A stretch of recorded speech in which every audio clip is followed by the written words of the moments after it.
Ay kızlar ben dayanamıyorum. Ay hadi gidelim bak ben duramıyorum. Bir şeye ihtiyaçları vardır belki. Avukatı, hakimi, çamaşırı, gömleği. Ay midesi ağrır onun, gastriti vardı. Elde çok kötüydü. Vitesi küçült, dur. Yalnız avukat önemli bak. Sen en iyisi Murat'ın ailesini ara bence.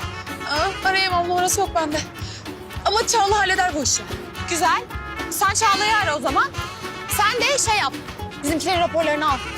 Tamam. Elimiz kuvvetli gidelim karakola. Hadi Çağla'yı arayalım. Allah eyvahlar olsun. Eyvahlar olsun. Bu saatte başlarına bir şey gelirse neler olmaz neler olmaz. Organ mafyasının eline düşmüş olabilirler. Ne? Kadın ticaretçileri var mesela. Uy. Allah korusun, Allah korusun. Gaspçılar, hırsızlar hep dışarıdadır bu saatte. Aman. Fidyeciler, seri katiller, Oy. tecavüzcüler. Allah ne diyorsun sen? Seversen sus ya. Uy. Senin yüzünden tansiyonum 1500 oldu ya kız. Uy. Bir de ben izin verdim. Ben müsaade ettim ben. Ne yapsak? Polise mi gitsek acaba ha? Çok iyi fikir. Yürü. Hadi kalk. Kız anam dur bunlar zaten karakola gidiyoruz demediler mi? Dediler.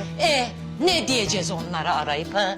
Kusura bakmayın bizim kızlar karakola düşmüş. Bir zahmet göz kulak olursunuz mu diyeceğiz? Ha?